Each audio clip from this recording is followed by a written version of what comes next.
Yeah, it's nice up here, Doug.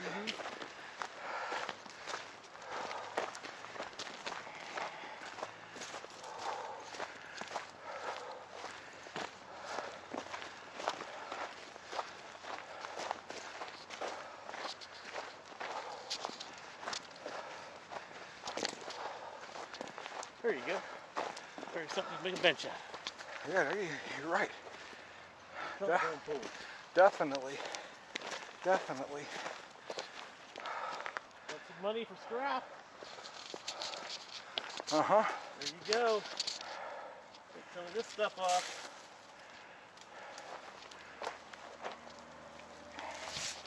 Hey, there's some scrap there, huh? Yep. I like that idea. That'd be a good, cut that telephone pole there and make benches out of it. Oh, you make a nice bench out of it. A couple of them, you know. I wonder what it was. I'm gonna be able to make a table. Make a what? Table. Table, yeah.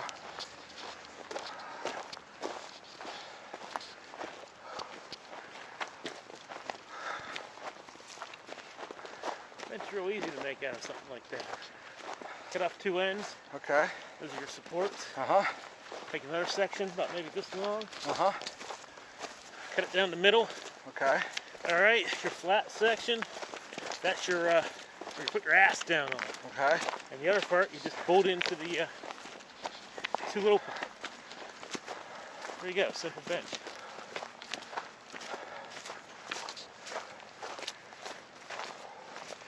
Yeah, here's a problem. Then it starts to get like this. Yeah. So this is where you have to get a grater in here. This has And to be all smoothed up. grade it out and Yeah, this would not be a good trail as is. right. It's too rough. People who hike. I mean, it's doable, yeah, but they want a nice smooth trail, That's right. you know? Uh-oh. You got one.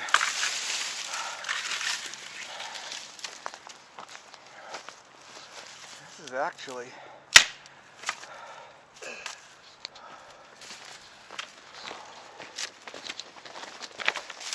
that's not bad looking. Oh, that's not hardwood though, is it? No. That's that.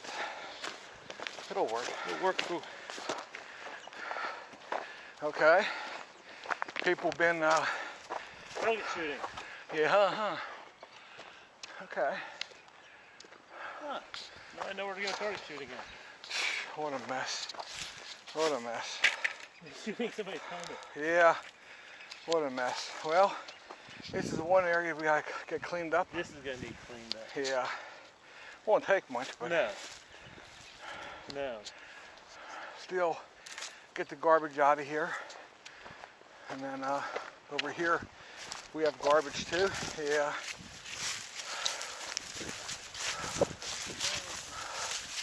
Baby carriages.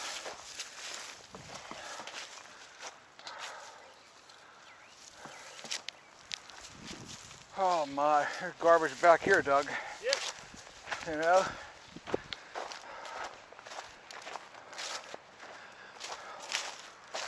Huh.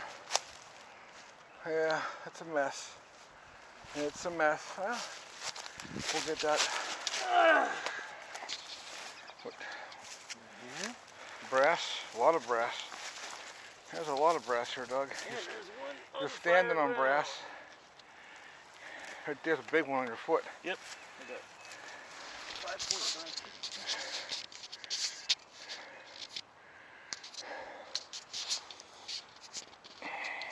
243. Here we are at the future home of our LHHV mountain, where we plan to build hiking trails and incorporate this little mountain back here for our historical village. I'm with Doug, our president, today. Going to give you a quick overview of a little bit about the history of this region and what we plan on doing back here with the potential that we have here.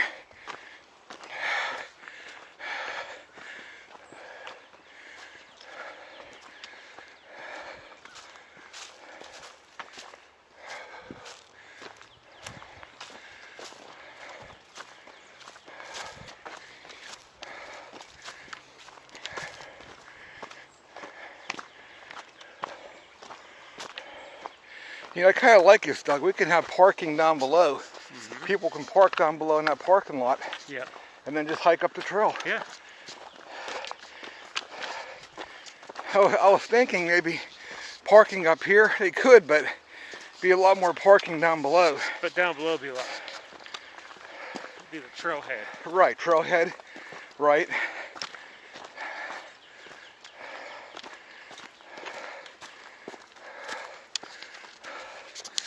Like I said, once we get the garbage picked up,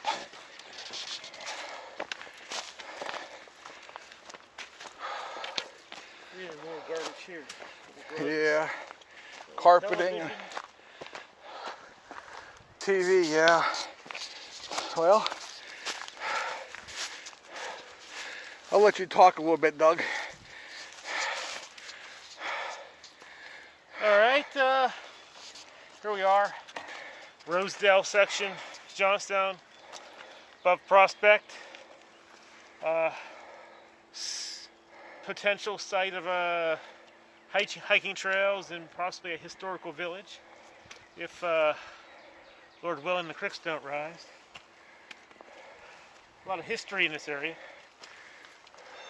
Most people notice this as for the steel industry, which got started about the mid-1800s. Matter of fact, the Rosedale section of town was originally a housing area for African Americans who had come up from the South post-Civil War to find jobs in the steel mills. They didn't want them living in the city, so they built a little section of town up here in Rosedale. City itself, founded, everybody thinks that Joseph Johns was the founder. Well, yes, he founded the city, but the area was first settled by the Adams family, not the television family. Solomon, Samuel, and Rebecca Adams came here middle of the 1700s. Founded the first small settlement. Land given to them for probably, I think, service in the French and Indian War, which was very common back then. A lot of veterans were given land donations. Before that was home to various Native American clans. You had Lenape or the Delaware. You had Shawnee here. Now you say the Indians were here, Doug. Were they mostly migratory, or did they actually live here at all? Do you know? They did not live in Johnstown per se. Now they had villages in the mountains around, say, Wynberg. They had villages in Somerset. But here it was primarily, they would set up temporary hunting camps. They set up a trading post at the point of the Conemaugh and Stony Creek River, which is now the location of Point Stadium. That was used to be a trade post where different nations from all around would gather with different supplies. Being that it was right at a juncture of the two rivers, it was a perfect spot for it. You had various hunting camps in the area. And it could very well be that there might have been some hunting camps around here, because they would want to set a camp higher up in the ground. They wouldn't want to put something down in the valley close to a river.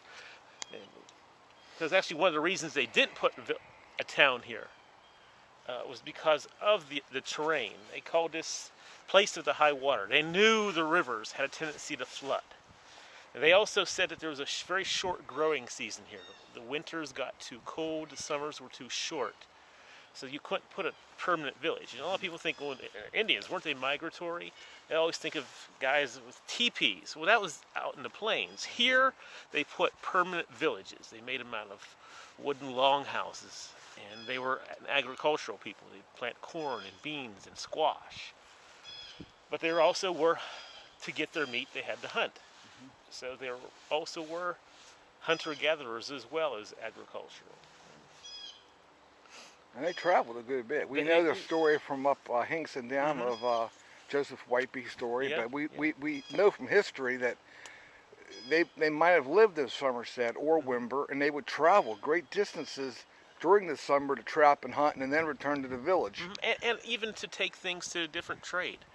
They would take things, if they were on good terms, say, with some of the tribes in Virginia. They would travel down to Virginia. Or they would travel down to the, is now the location of what is Pittsburgh. Or they Okay. would travel all the way out to Ohio Valley and trade with the Amami tribes and the Shawnee, which there was a very close relation with them, the Lenape and the Now, this Shawnee. is long before the white man ever even settled in this part of the state, right? That's right. That's right. So actually, we hear about the white man coming to America, and the Indians had an infrastructure already in place, and Absolutely. they were doing great. Yes. A lot of people don't realize there was a vast trade network from one end of the country to the other. That's why it explains why you would find seashells, primarily that you would find from the Pacific Northwest. You would find them amongst artifacts in eastern woodland tribes. You'd find them with like Mohawks. It's not that the Mohawk himself would go all the way out to Washington, but he would trade with somebody else, Right. who got it from somebody else, who got it from somebody else. Who just just made the whole network. It's like buy a television today. You don't go to Japan and get the television. You buy it here, but it's been shipped from various places till it gets here. And the same thing with their different crafts that they would Right. buy or tools they would buy. Now, some of the Okay. so the first whites that came here, this land was given, all of Pennsylvania was given to William Penn as a gift to thank his father, who was an admiral in the British Navy, and he had helped fight I believe it was the Dutch during the Anglo-Dutch Wars. Well, I find it amazing that gift was given, but really, when you think about it, he didn't own it. It was owned by the Native Americans, the various tribes. That's right. That's right. I mean, it's people were already living here at the time. right. It'd be like if I would give somebody my neighbor's backyard. Yeah, Just yeah. somebody, here you go. Here we go, Ron. Right. You can have Bob's backyard. Right, No problem. Right. So the argument comes up, do the Native American Indians, do they really have a gripe? Well, yes, they do.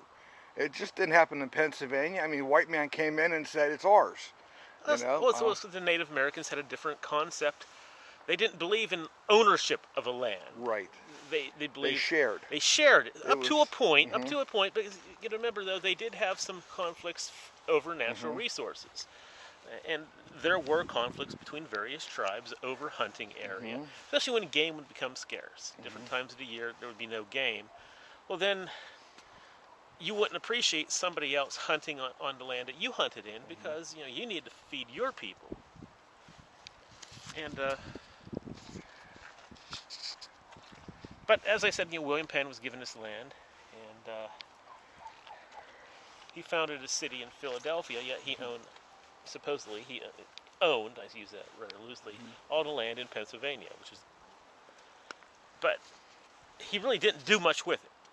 They founded the town of Pennsylvania or Philadelphia, and then from there, other people had eventually come in and formed some settlements out there. But this, at that time, it was like the the mid 1600s. This was the Wild West. Right. New York had been settled already.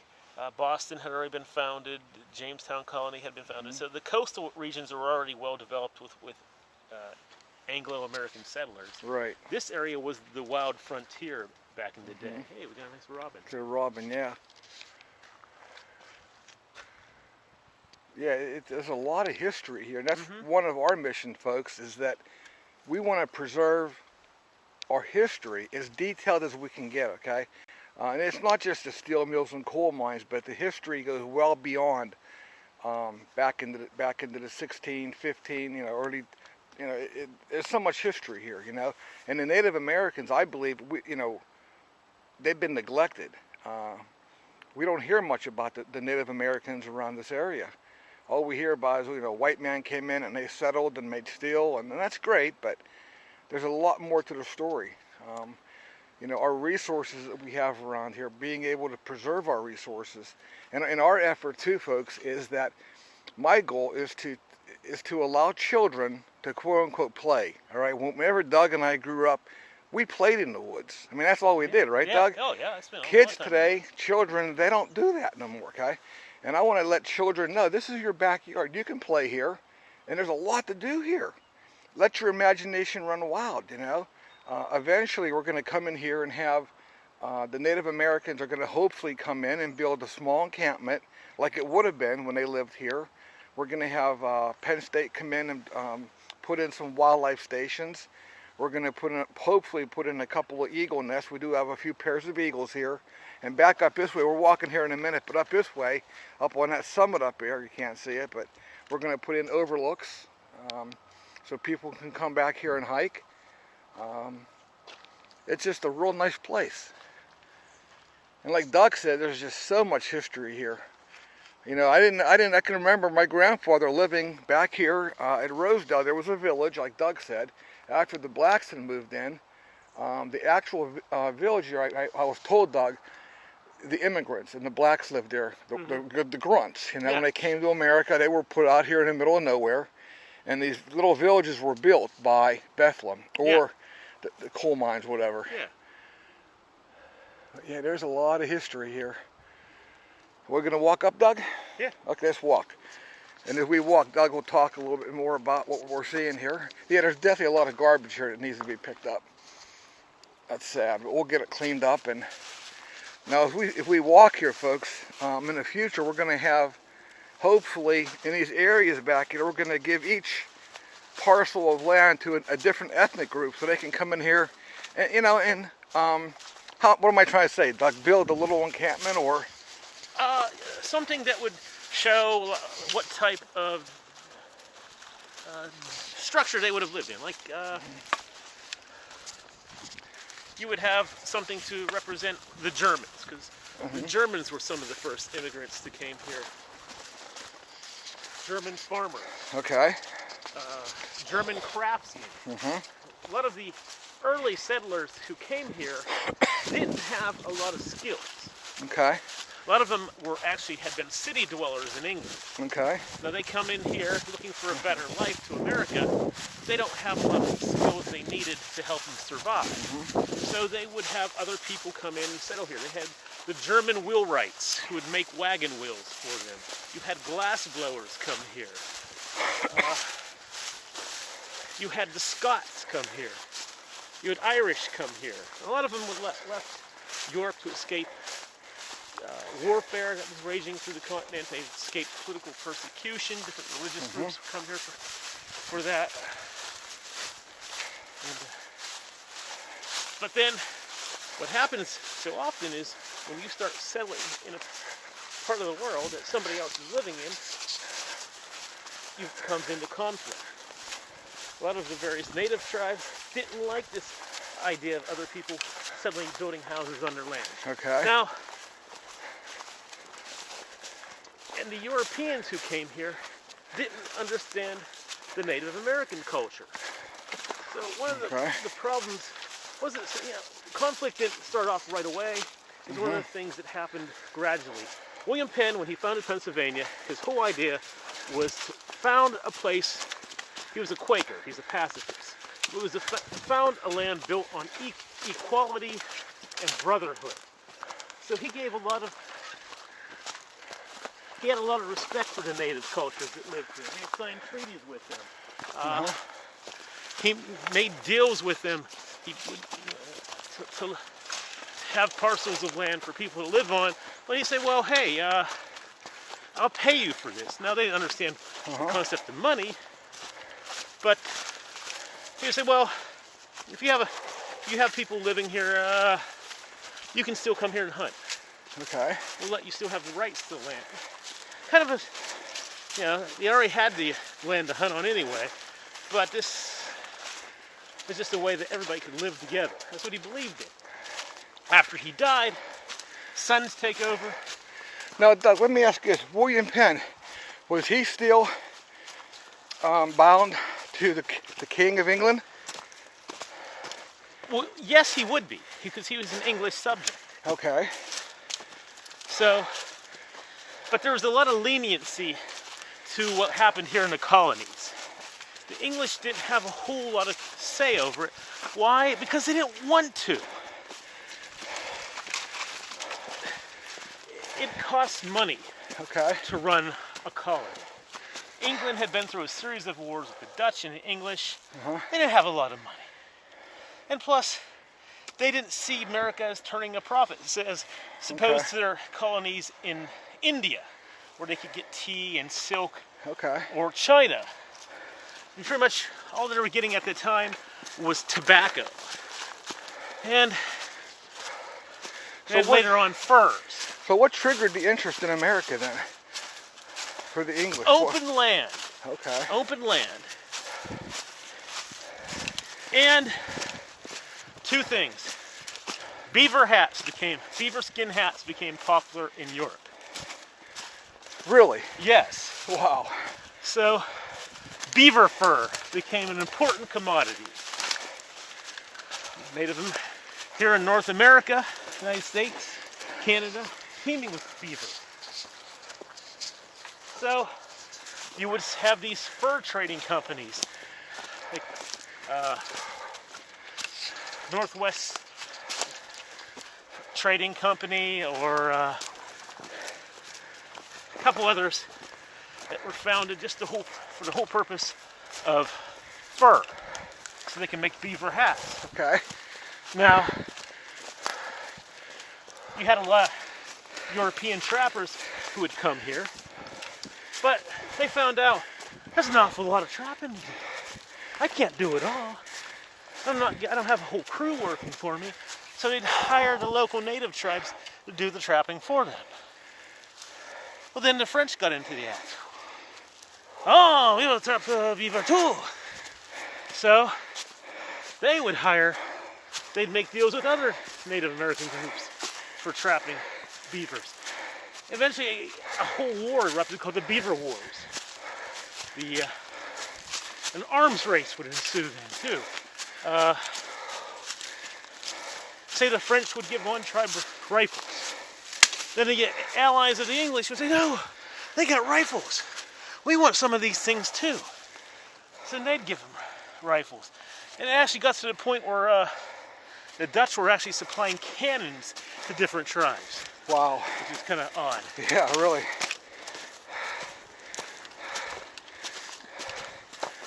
As you can see, folks, this is the steepest part of the trail. But once we get up here, oh my gosh, the view is absolutely stunning.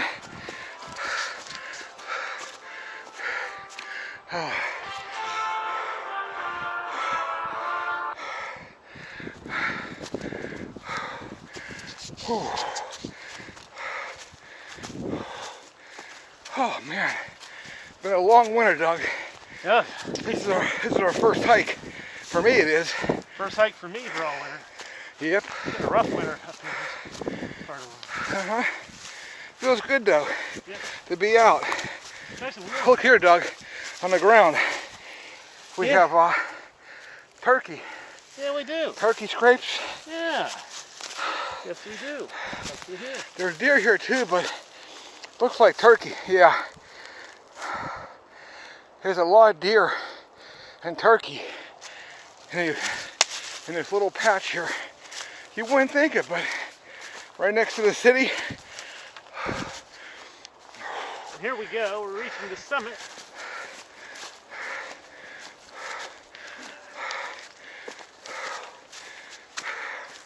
Wait to get a load of this.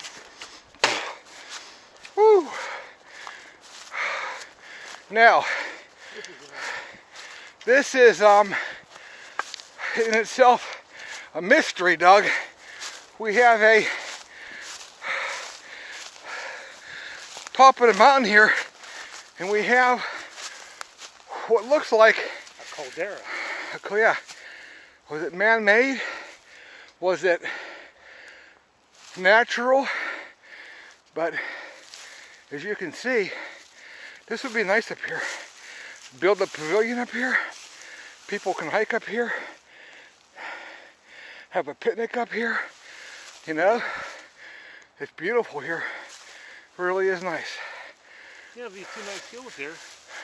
There and there. If you get over there, a nice outlook, good view of the west end, Canberra City. I think too, as we explore up here, we may get lucky.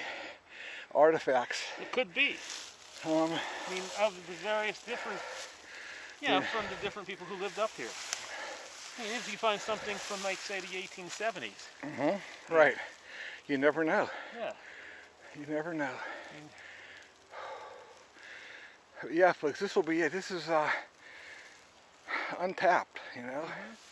Been this way for hundreds of years. Now, they did log up here a couple years back, but for the most part, nobody has never ever built a house up here that I know of. no, not that I know of.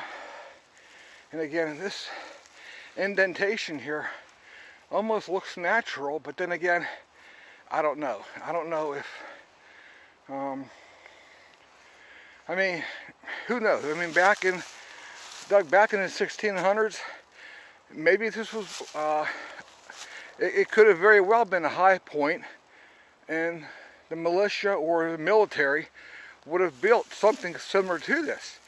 Because if you look at the old forts in America, a lot of the forts, they, you know, had high ground, and it was always about having a huge embankment around your fort or your point where you're camped out at, you know.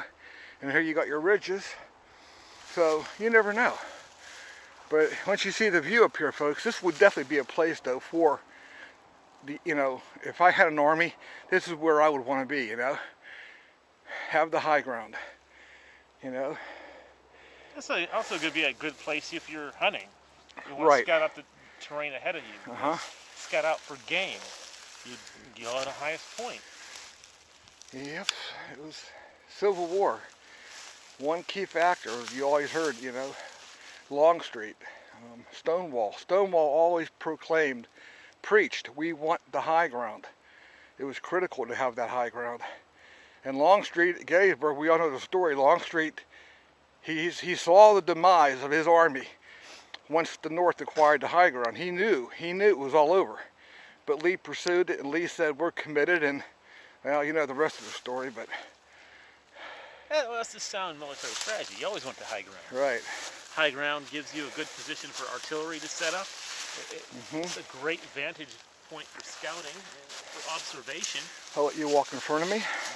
But as Doug walks through, this is the trail's going to wrap up around here, and it has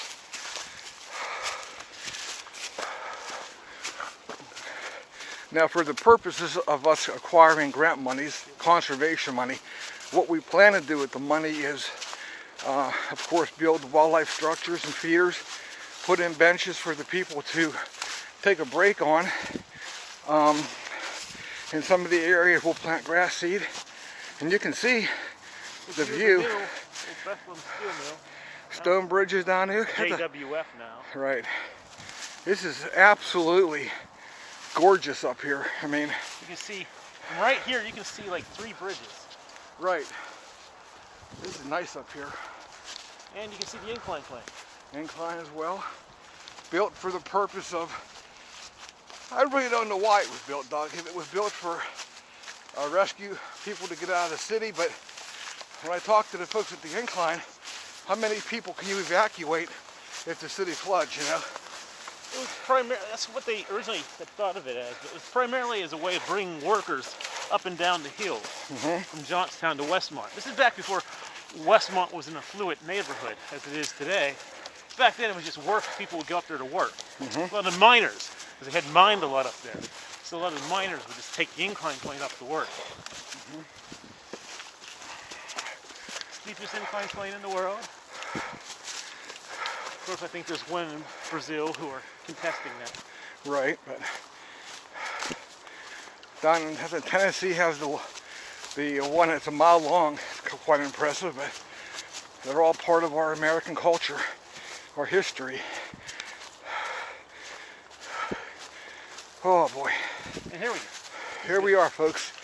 The very top of the summit here. What I should do is get the elevation and make up a marker, Doug, and hang it up here, you know. That would be nice. This is the elevation. Yeah. You know. But that's the west end out there. It's Cambridge City, right? And there's Johnstown down that way. What we'll do is we'll cut out some of these dead snags, giving you a good unobstructed view. But oh yeah, this is nice up here. It'd be nice if we could put some binoculars up here. Binoculars, yeah. Get the ones the Navy has. Maybe Yeah. go down to Army Depot, see if they have any. Yeah. Put them up. Yeah, that'd be nice. That'd be real nice. Well, we're actually, I would say we're lower than the incline, the mound, the west one. Yeah, we are. Because we're looking up at it. Yeah. But this is still nice. As you can see, folks, we have a lot of trash to pick up. You know, once we educate people and let them know. Now, this is the northern view here. And this is actually, I believe this is what we're looking down in the valley would have been Rosedale. And then up the valley here, it goes to Hingston down to our other property. We have hiking trails up at Hingston. We just opened up Honan Avenue, which will be the Honan Avenue hiking and biking trail, and then that's going to be connected to this mountain right here. So it's all going to be connected. Now from here, where's Honan Avenue? Straight across, Doug. Okay, straight across. See that road over there? That's along the hillside. That's Honan. Okay, so You can see it. okay, so now And it runs up toward it winds a lot, but the blue water tank up on top of the hill yeah. is right above the dam. Okay, so from here you pretty much got a straight view. Straight view. It's actually a 3-mile road from here to Hingston. Okay. Because it does a lot of curving, you know, up Okay. the valley. All right. Yeah, we do want to immensely thank Quaker Cells Kelvin out there. He volunteered to rehab Honan Avenue, and God love him. That's a huge undertaking, and him and his crew are doing a great job. And again, it's for you guys, for the general public, to just hike it and bike it. You know, get your kids out there and enjoy what you don't have to travel to Ohio or Disney World. I mean, yeah, if you want to see Mickey Mouse, fine. But you know what? Hey, come up here into the woods, you know, and just take a bike trip. I mean, there's so much you can see here. The wildlife, the solitude, and you don't have to spend a lot of gas to get here, you know. Definitely. But down in Rosedale, that was a huge operation at one time. That's where it's, we talked to the old Stillmeyers. One day we're going to do a video about this, but up here, down below they had the coke ovens, where they would make the coke, and then they would take this slag and they would dump it up this valley. When I was a kid, that hillside over there, Doug, we would camp out there at night. When they would dump the slag, it was in the middle of winter. Mm-hmm. There'd never be snow here, because that slag was so hot, you couldn't have snow. The heat would radiate from that hill to this hill, and with all the furnaces here, oh my, it was hot. Oh wow. And you had that yellow black smoke. Yeah, I remember that. Remember that? And you wake up in the morning, your car was covered in dust. No matter where you lived in Johnstown, you had that. Yeah. That's, you know, soot and that ash. Yep, there was always an orange glow at night over Johnstown, you know. I remember, I didn't grow up in Johnstown. I grew up down in Westmoreland County, a place called Seward. But Right. To do shopping, we had to come into Johnstown. Right. And I remember seeing, as we're coming up past the steel mills, all the smokestacks and all. And there was always this one. I don't know what it was, but it always had this purple flame coming out of it in the middle of the night. Oh, we always thought, wow, that's amazing. Look at that. Yeah, that was right down here at the. Yeah, it was right there in Cambria City. And what it was, I didn't. My father-in-law was telling me, Bethlehem Steel. It was amazing when they made coke. A lot of the byproduct when they made coke, the actual gases. You know, when they made coke, they were basically baking coal. Yeah. For like 4 or 5 days, or maybe longer. But the gases that were coming off of the process, they trapped the gas, and it was used to heat the homes. And it was they were also making a lot of chemicals from that byproduct that were being used in America at the time. Oh, okay. Benzene, benzene. I mean, there's all these chemicals that they were, you know, extrapolating from that process. It's a really interesting history to see what they used it for. There were no regulations back then. All the bad water was just being dumped into the creeks. Yeah, I remember. That's why there was no life in the river. The river being orange. Orange, yeah. If you swam it, you lost your hair. But yeah, but there was a lot of stuff came out of the coke process. Formaldehyde. I mean, just all these chemicals. You wouldn't believe the amount of chemicals that came out of coke they would talk about. I didn't know that. Yeah. Yep. Well, this is it, folks. This is our beautiful little summit, and like I said, we're gonna and you can see we're on the peak here, And what we're probably going to end up doing, for safety reasons, we're going to get some kind of a fence dug. Yeah, absolutely. You know, because, I mean, we get little kids up here. Yeah, they're going to be falling. They're going to be, look, mop, you know. We need some kind of... We're going to get, maybe the city has like a piece of orange fence that we can put up here for, you know, to keep people from falling down there. But it definitely, you know, from a geological standpoint, it's interesting. I would like to know if this is man-made or if this is geologically... Was it dug out by the glaciers? And the glaciers were moving in this area during the... Right.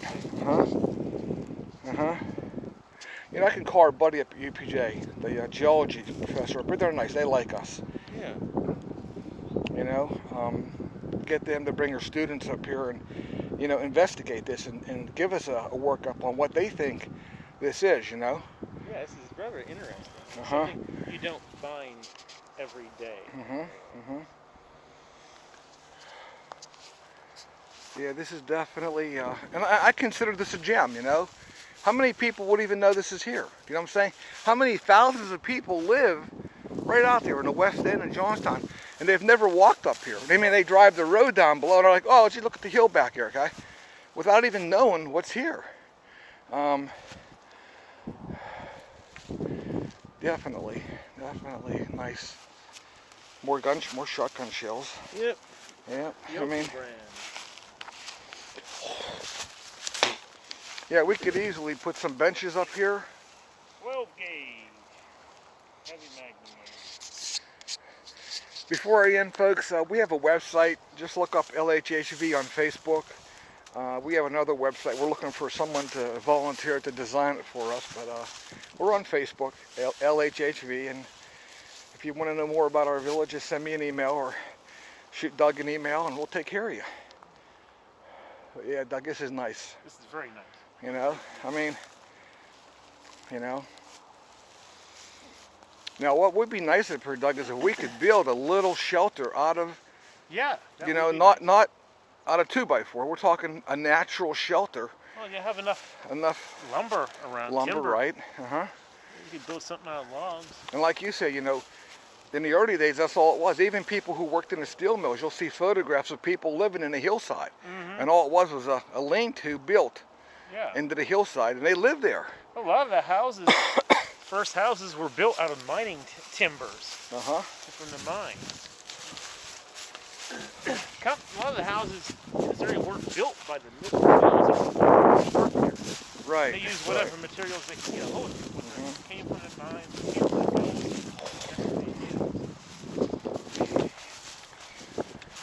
That was, back when the mills, the early days of the mills. I mean, before that, you had people who would build like cabins and that. Okay. But living in a log cabin. It's actually a lot tougher to walk downhill than it is uphill, huh? And the ankle's feeling it, you know, it's like, this is, oh yeah, this is a nice, easy hike you could do in a couple of hours, folks. Come up here and we get it all fixed up. It'll be great. We'll have benches up here. I'd like to have little seminars here. Have people come here and we'll give a little presentation about various parts of the history of this region. Right. I mean, to emphasize not just the steel industry, not just the coal industry, but this is a major part of shipping at one time because we had the rivers. So merchandise would be shipped down the rivers to Pittsburgh. This is actually a major trade hub between New York and Pittsburgh. Okay. And from Pittsburgh, it would be shipped into the Ohio River and traveled down south. This was used as a warehouse. Oh, really? Yeah, Johnstown had a lot of warehouses back, say, maybe in the 1820s, back when they had the canals. Okay. Johnstown actually used to be a canal in Johnstown. Okay. They would transport goods on that. Various things from different parts of the country be distributed, all heading downriver to Pittsburgh. I mean, that's the first industry that Johnstown developed was commerce. Okay. Before Johnstown Iron Works and Cambria Iron Works were built, you had storage areas. Right. Warehouse for flatboats that would run up and down the river. There's also a stop on carriage routes. This is a major stop on different carriages. And we had overland travel. What was known as Hawes Pike was actually a major, started out as a game trail, which became a foot trail, and from there it became a wagon route. Mm-hmm. That was a main transportation hub into the city, or the town at the time. I see someone tore down our flagging tape that we had up, Doug. Yeah, I see that.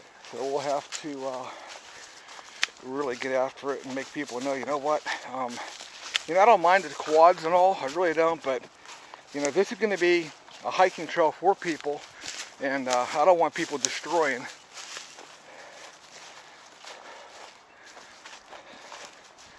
You know, and then they come back here and they litter, you know, I mean, why? You know, if you bring the trash in, just take it out with you. It's not that hard. Pack it out. Right, it's not that difficult. You know, don't be a hog. And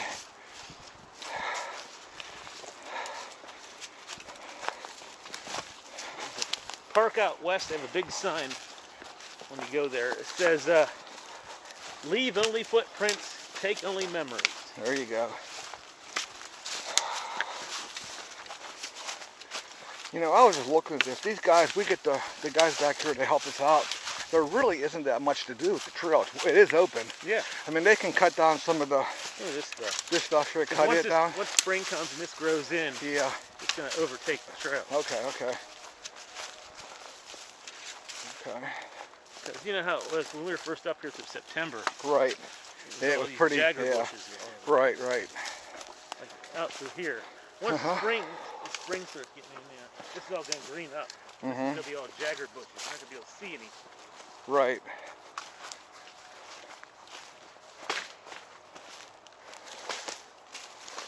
I like this little camera. Right here. Nice little thorns on here. Mm-hmm. These things become almost like spikes. Okay. I wonder what this red stuff is here on the ground, the little red specks. From buds. Is that from bugs? Yep. Or sumac? See right up there? Buds.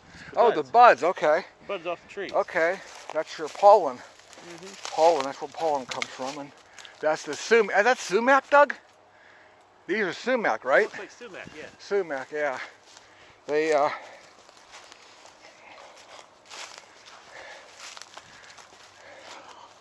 I'm not even sure if anything would eat sumac. If Yeah, the sumac's birds, poisonous. I don't know if the birds eat the seeds Well, or not. birds can eat. Yeah, I think they can. Okay. I don't think the toxic chemical in them, saponin, which is a toxic chemical, sumac and poison oak and poison ivy, I don't think it affects them. Okay. There are certain birds that can eat that.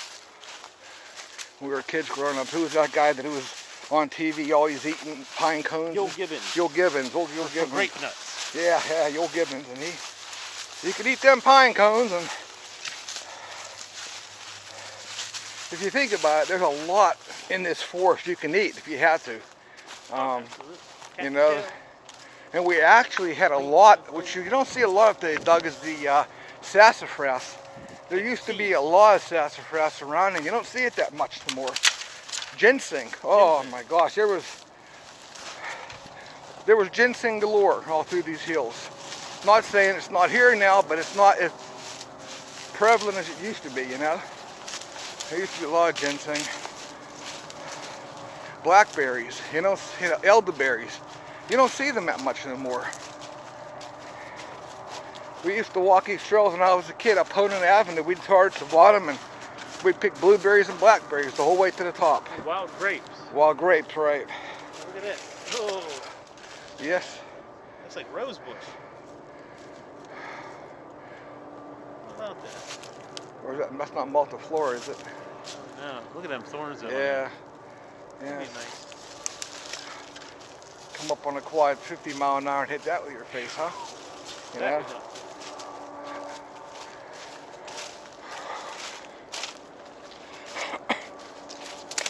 Yeah, we put up the flagging tape marking the trail, and the people, you know, went out of their way to tear down our flagging tape, and it's like, I don't know why. Do they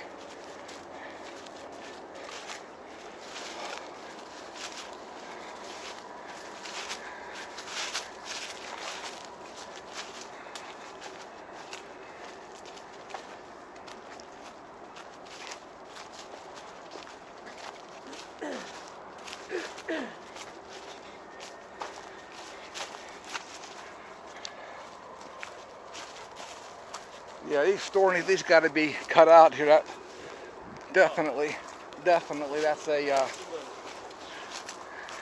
yep.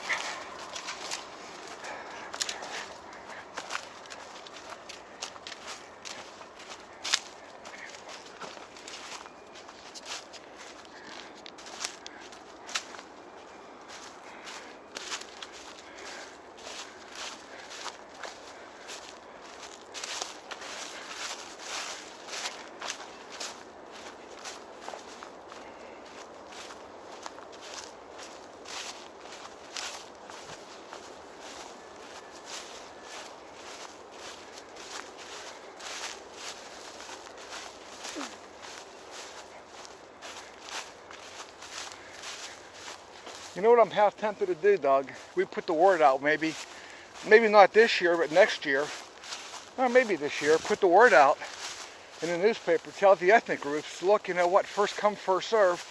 We're giving out parcels of land for free for you to develop your heritage. You know, and kind of just get the interest going. Tell them, come on up, and like they did in the early days of America. Yeah. Come to a new America. That's right, yeah. And stake your claim, you know? Stake your claim. And here you'll be the claim master. Yeah, there you go. You know? But no, this is it, because you have all this flat land through here that they can develop, you know? And that's an idea. And then let the ethnic groups clear the land, you know, the briars, you know what I'm saying? Give them a parcel of land. There you go. Walking claim. You know? And we can pretty much give it, you know, we can pretty much divide the land up, you know, but give them the choice of what they want. Yeah, where they want it. You know, where they want to be. And because look, this is all flat through here, you know. This whole section is flat the whole way around the hillside. You got our entrance out there. It's like, why can't we have something in Johnstown, like Old Bedford Village, or the Somerset Historical Village? Right. Has. You know, why can't we have something like that here, or Exactly. Colonial Williamsburg? Exactly. I mean, you want to promote tourism, give the people something to do, something to see. I mean, we got the Flood Museum, we got the incline plane, we got the National Flood Monument. What else? Yeah. What else? You see that? It takes 4 hours to see it all, right? Then what else? You know, and what we're looking at here, folks, this will, and I guarantee you, okay, this will never be developed for, as steep as that hill is back here, this isn't going to be developed for anything. Housing, economic development. What are you going to do economically? Yeah, right. I'm not saying it couldn't happen, Doug, but this is nice. Like you said, this would be a nice place to build. A Williamsburg, Virginia, you know? Some place where people can, one, showcase their heritage, their history, showcase the history of Johnstown, all right? Yeah. And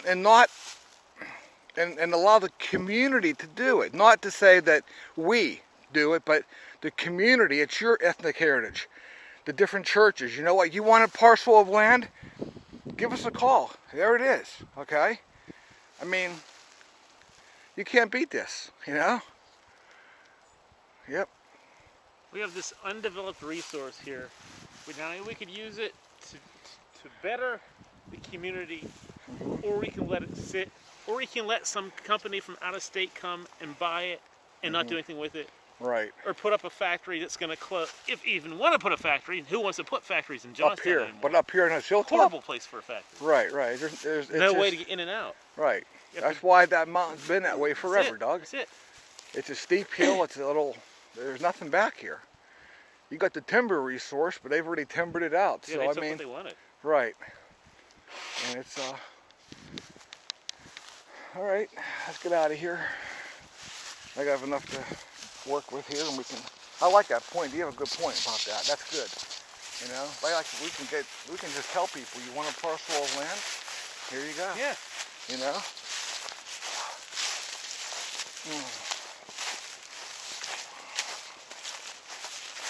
Showcase whatever ethnic group you represent.